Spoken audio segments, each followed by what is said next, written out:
everybody. Welcome to another episode of Politically Depressed. As always, I'm your host, Eamon McAdam. This is the 9th episode of this podcast, and it's no exaggeration to say that it wouldn't exist without your continued support.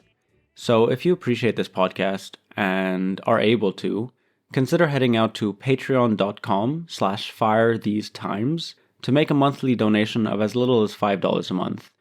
It'll help keep this project going alongside all the other cool podcasts that are being developed at the Fire These Times, soon to be known as From the Periphery. And so yeah, that's that.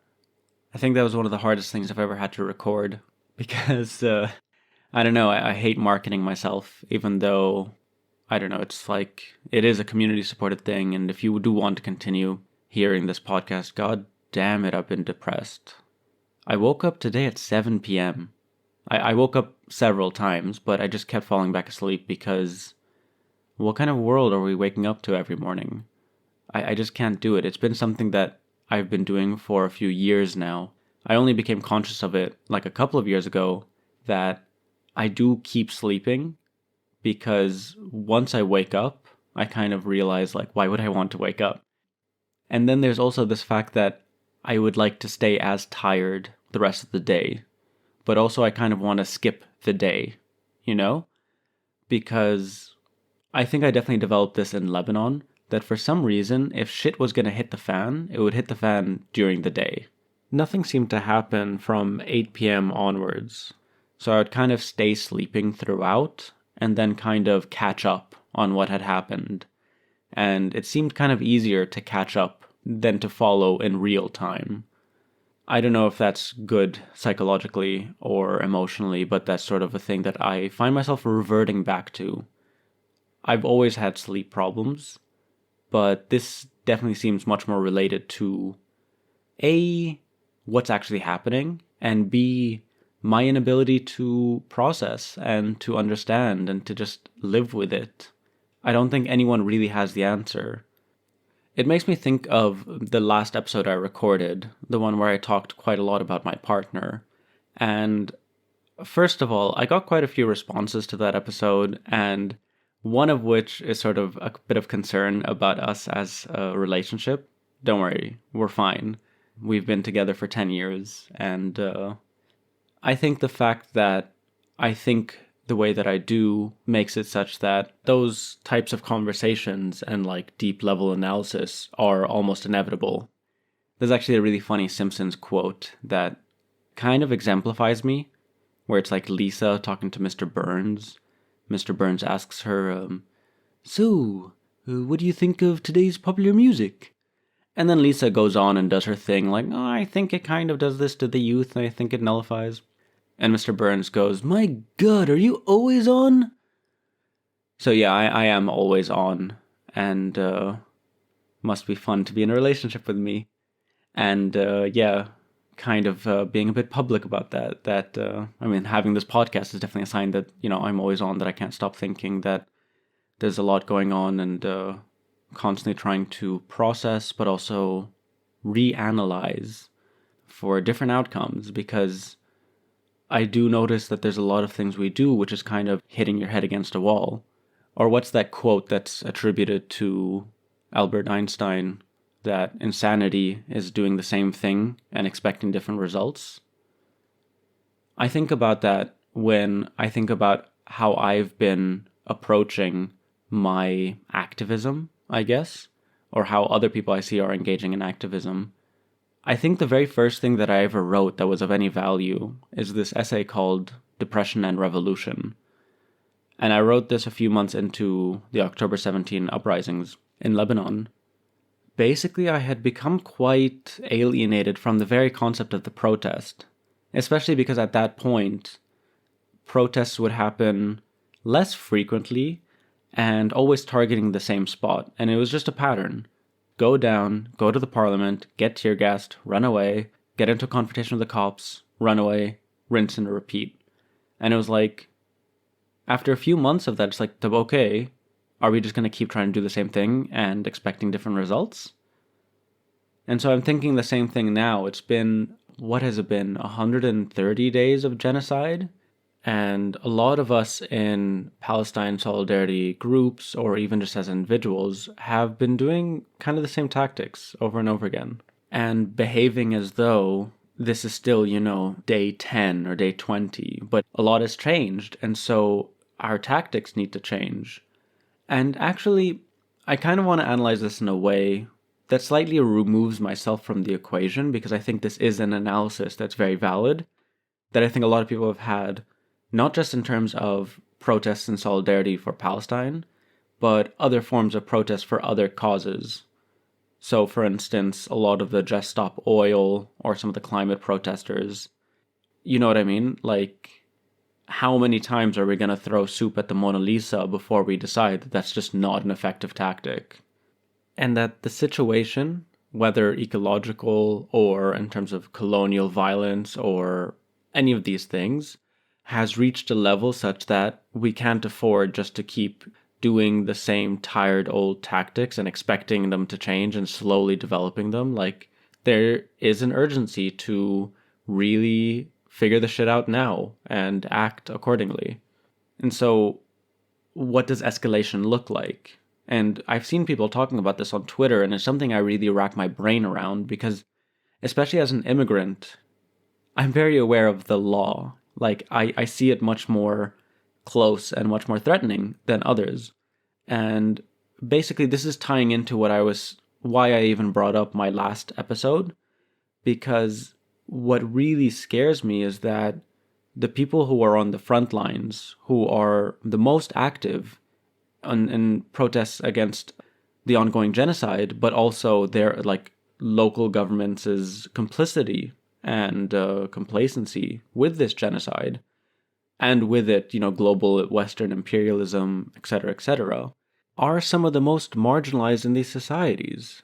They're by and large migrants and POCs and asylum seekers, for whom taking such risks as potentially being arrested or surveilled by the state is much more threatening and risky than for, let's say, your average white European.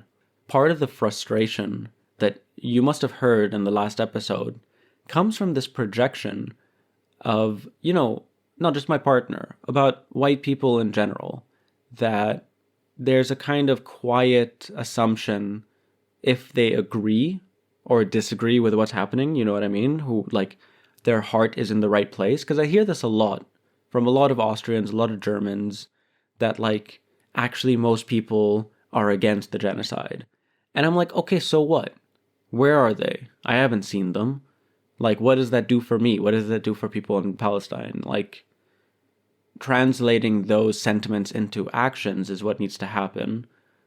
But yeah, I'm just not seeing it. And honestly, there are so many reasons why I've been feeling really depressed the last week. Part of it is, that I think the futility of making an episode like I did. I mean, it feels weird to talk about the futility if you're listening to this, because I feel like I'm kind of undermining myself before I even begin. But yeah, it's all so futile. It all feels so useless. And I mean, I made this podcast because, one thing I definitely don't want to do when I talk about depression, when I talk about my feelings, when I talk about despair, is to incentivize people into despair. I don't want to do that, I always want to find the silver lining. I always want to talk about these things so that we can process them and move on and then actually be powerful agents of change, etc., etc. But I'm just not seeing that. I'm not seeing it in myself. I'm not seeing it in others. Because, again, when we talk about what needs to escalate and that our responses need to escalate, we are talking about the limits of the law. We are talking about doing things that are risky. We are talking about sacrifice. And most people are just not willing to sacrifice. Most people are in pretty precarious situations as it is. Again, something that I feel really a bit upset about that I didn't mention in the last episode is that, like most people, my partner works 9 to 5. And that takes up most of their day and leaves them completely depleted when they get home.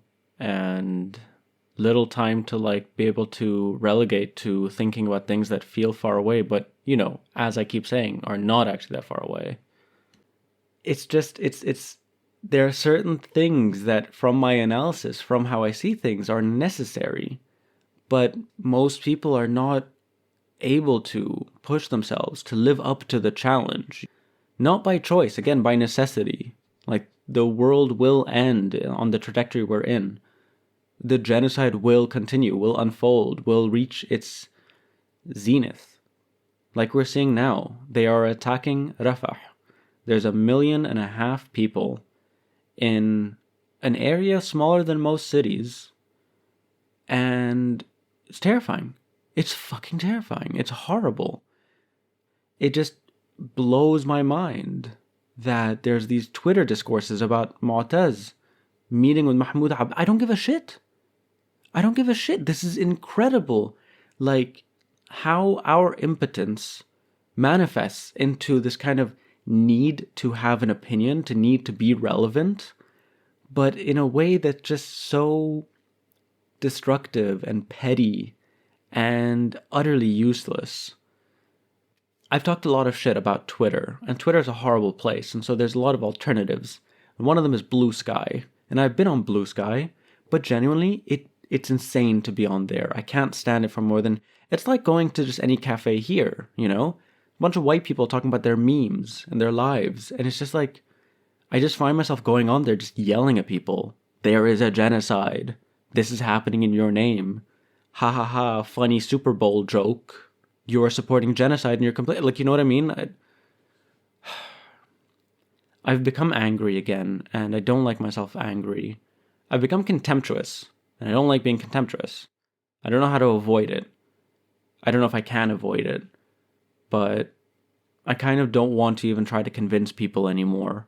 I kind of just been avoiding most people. I also woke up today to like really terrifying news in Lebanon that the Israelis have struck like several targets in Lebanon, including in Nabatiyeh, which is not only really far away from the border, but is also like a city, like a civilian area. They killed 9 civilians, 4 of whom are children. And that's really fucking terrifying. Not just holding what already is happening and the incredible terror of it all and the injustice, but also how it can escalate and how it looks like it's escalating. And this goes back to what I talked about in the second episode when Israel attacked Beirut, which is this fear of escalation and then the kind of pre-grieving that I feel like I'm doing, you know, because we know where next.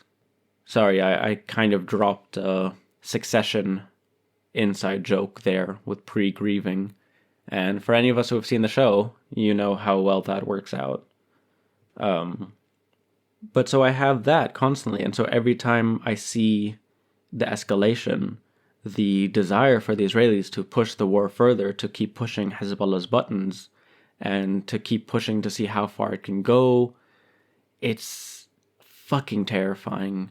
And I have no idea how to continue. I find myself actually twitching these days and having really weird, like, reactions, you know? Almost as though I should change the name of this podcast to, like, politically insane. Because I'm making noises, I'm twitching, I'm kind of like uneasy with my body, you know, just like uneasy being in the world at the moment. And I don't know, my muscles tense up. It's really weird. I mean, again, I don't want to center myself too much. Actually, I think a good way of bringing this all back to, if you want the kind of thesis of this episode, even though I am just kind of rambling. Last night I read on Twitter, Palestinian from Nablus writing something along the lines of, the fire in Rafah will consume you, you know, that today is Rafah and tomorrow it'll be you. And if you don't stop it, it will come to you. And that's fucking terrifying because it is exactly word for word. Well, sorry, not word for word, sentiment for sentiment.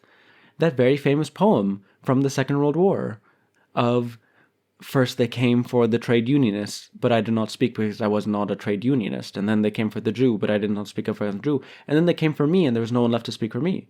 And that poem is really terrifying because the dude wasn't Jewish. He was actually like a Christian priest, a German white Christian priest. And he was killed by the Nazis. Like, I think part of my frustration when I keep talking about white people, when I keep talking about the people who are not yet living within the bubble, not yet living within the real world, who are still living in a bubble, a subconscious feeling that they will be safe, that they will be fine. There's a feeling that because now it's so far removed, that it'll never come close. And I say this because they don't act as though there is that urgency that they may be next, that they're somewhere down the line. And so, yeah, I think part of the reason that I actually feel like my mind is just constantly breaking, alongside my heart, is because there's just, I think a lot about inertia, the propensity for things to keep going in the same direction. Like, it's just so fucking obvious now that things have to change radically. Not just for Palestine, for the entire world. Like, this is the decade that decides our human civilization as we know it. And there's just so much inertia. And, we're talking about these huge systems of whiteness, of capitalism, of imperialism. Like, these are not small orders, but there's just this inertia that keeps them moving. And so trying to stop it or feeling yourself outside of it is a constant feeling of alienation from reality. I think actually there's some sentimentality to those early days of the COVID-19 pandemic because there was a feeling that for a moment capitalism stopped, that we were all kind of engaged in a similar struggle. And I don't know how everyone else experienced that like first lockdown, but I've definitely had this conversation wherein there's this feeling that yeah, we were collectively doing something, and that kind of lifted spirits and kept us away from despair, because there was also a lot of despair. A lot of people died and we lost a lot. But yeah, and so I think about that now because I have been thinking a lot about despair. I think a lot of us are combating this because we cannot fall to despair. We cannot. And if we do, they win. That's not saying don't take a break. This is something I've had to teach myself. Like, self-care is still important. Like, a big concept of this podcast is not to say that mental health practices are bullshit, but that they've been co-opted. That there's a lot of conceptions of self-care that is very complacent within capitalism, patriarchy, imperialism, etc., and I reject it. But I don't reject the entire concept of taking care of yourself, whatever, you know what I mean? Taking a break, mindfulness. And we all need to take care of ourselves because we're adults and no one's going to save us. And it's at once a terrifying thing, but also holds within it the kind of potential for hope, which is no one's going to save us. And all we have is ourselves and each other. And we need to start showing up for each other more. I don't know if that makes any sense. I don't know if any of this makes any sense. I'm actually very surprised that I've done 9 episodes of this and that I'm planning on continuing, but I'm very surprised that any of them have not only been kind of, sort of well received based on what people tell me, but that, they're coherent at all. Because my mind is so scattered, and because I do have a tendency to like jump right into things, and then jumping out of them is pretty difficult. But that's my segue into ending this episode. I hope you appreciate that one. That was actually hard to come up with. And I don't know why, but every time I record these things, my mustache itches like crazy. I have no idea why. It never happens any other time when I'm talking or anything, so I don't know. Fun facts for like behind the scenes. So this has been another episode of Politically Depressed. I hope you enjoyed this episode, and we'll see you next week.